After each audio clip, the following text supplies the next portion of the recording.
안녕하세요. 반갑습니다. 랭군입니다. 지난 영상에서 정부가 임대차 3법, 전월세 무한 연장법 추진하는 이유를 설명드렸습니다. 법이 통과가 되면 이후 시장은 어떻게 되는지, 그리고 누가 가장 큰 피해를 보는지 제가 설명을 좀 드릴게요.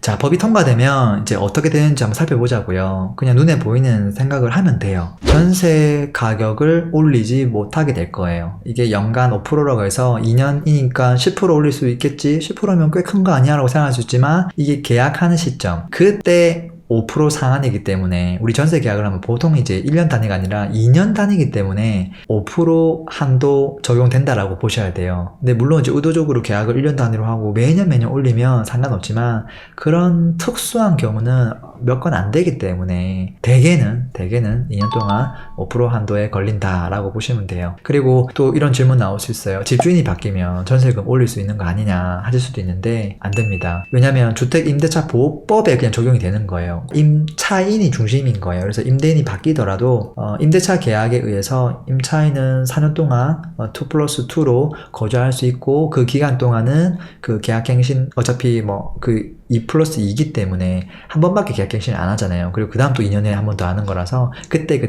5%밖에 못 올립니다. 법이 통과되면 또 어떤 일이 벌어질까요? 보유기간이 길어질 거예요. 잘 못 팔게 될 거예요. 보통 이제 집을 사서 세를 주는 경우도 있고요. 또는 전세 낀 집을 이제 사서 보유하다가 짧으면 이제 2년 이내에 세입자가 바뀌는 시점에 이제 매도하는 경우가 다반수죠. 그래서 이제 전세 만기가 될 때 보통 매도를 함께 진행하거든요. 그때 이제 새로 입주를 할 수 있는 그 실거주자에게 매도할 수 있기 때문에 이제 그런 거죠. 근데 이제 계약 갱신 청구권이 진행되면 이게 2년 단위가 아니라 4년 단위가 되는 거예요. 우린 보통 이제 전세 기간이 얼마나 남았어요? 한 1년 남았나요? 1년 6개월 남았어요? 길게 남았네요. 이제 이런 대화를 할 텐데 이제 앞으로는 3년 6개월 남았어요. 이런 집들이 이제 나오게 된다는 거예요. 그러니까 이게 이 정도 기간이면 이게 어떻게 되냐면 세를 주면 세입자는 기본적으로 한 4년 정도는 거주하려고 할 거예요. 거주할 수 있는 의무가 있으니까, 그러니까 그 권리가 있는 거죠. 자, 이렇게 했을 때 세 끼고 파는 것보다 정상적으로 전세 만기가 됐을 때 파는 게 실입주가 이제 딱 들어오면서 모든 시점이 딱 맞거든요. 그러니까 이렇게 해서 팔려면 어쩔 수 없이 이제 4년을 보유해야 되는 거예요. 그래서 기본적으로 이제 아파트 투자는 2년 단위가 아니라 4년, 8년 단위로. 어떻게 보면 수익률이 약간 떨어질 수도 있겠죠. 보유기간이 늘어나면서. 왜냐면 매 순간 다 올라가진 않을 테니까. 자, 그리고 여기서 이제 또 중요한 법안이 있죠. 전월세 무한 연장. 이름도 정말 강력한데요. 무한 연장. 이거 되면 이제 어떻게 되느냐. 세입자를 이제 못 내보내게 되죠. 나중에 이제 내가 들어가서 살고 싶어도 영원히 못 들어가게 되는 거죠. 집주인이 이제 바뀌고 그때 이제 내보내면 되지 않느냐. 그것도 이제 할 수가 없는 거죠. 어마무시합니다.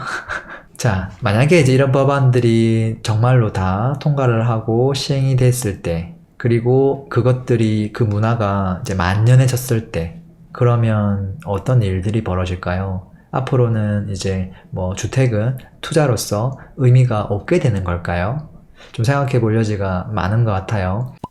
일단 재미난 이제 현상들이 벌어질 거예요. 첫 번째는 전세 매물이 2년 단위로 계속 나오던 것들이 4년, 8년 이렇게 띄엄띄엄 나오게 될 거예요.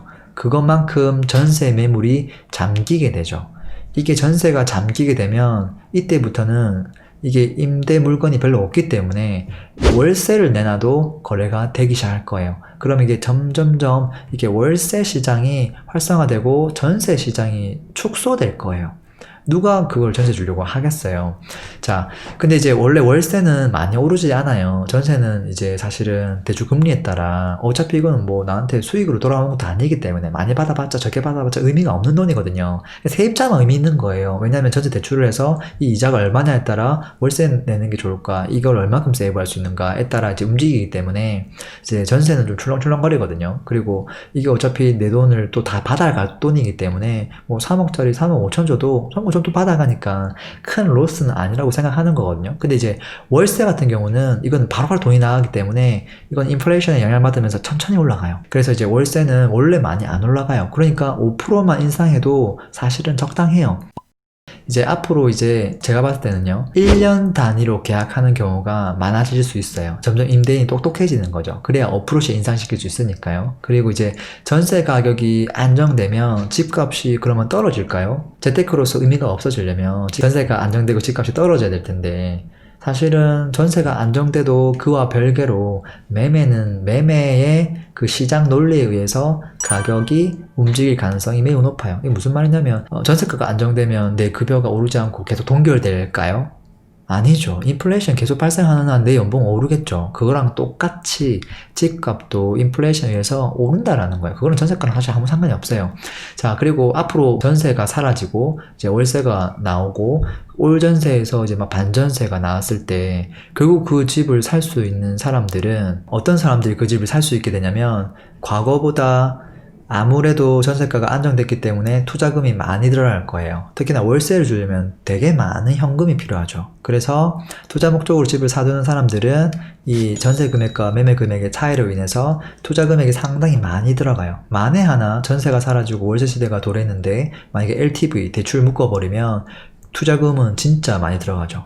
자, 그 말은 결국은 현금 많은 부자만 집을 살 수 있고 보유할 수 있게 되는 거예요. 지금 사실 분양권 같은 경우는 이미 그렇게 되고 있거든요. 약간 양극화 시대가 왔어요. 9억 초과 아파트 같은 경우는 중도금 대출이 안 되죠. 현금 부자만 청약이 가능하죠.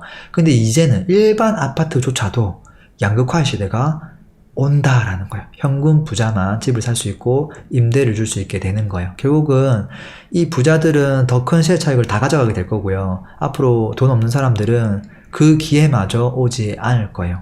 되게 무서운 거죠. 자, 마지막으로 이제 이런 법안들이 다 통과되었을 때 누가 가장 큰 피해자가 될까? 두 사람이에요. 두 사람. 첫 번째는 누구냐면 사실은 제가 봤을 때는 가장 억울한 사람이에요.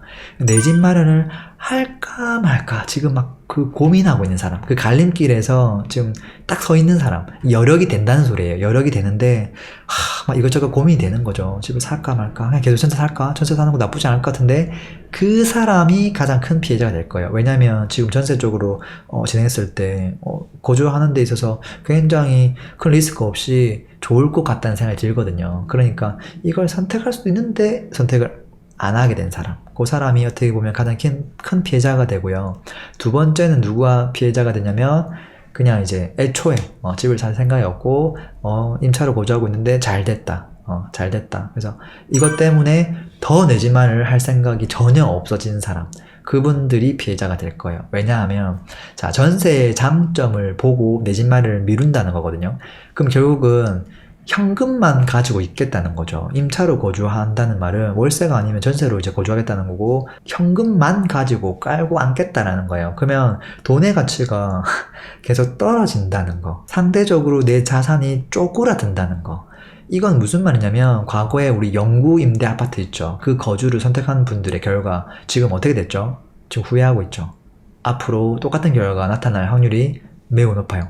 두 번째는 전세 매물 자체가 줄고 반전세가 나오고 월세가 나오고 이제 월세 시대가 도래하고 나면 결국은 더 많은 거주비를 감당해야 되는 거죠. 그래서 처음에는 좋아 보이지만 결국은 그 후 감당, 가장 큰 피해는 그 임차인들이 지게 되는 것이다. 여기서 만에 하나 고가 전세 대출 규제를 또 하거나 아니면 전세에도 만약에 과세를 해버린다면 그러면 이제 이 사람들은 아무 선택을 못하고 그냥 당하게 되는 거예요.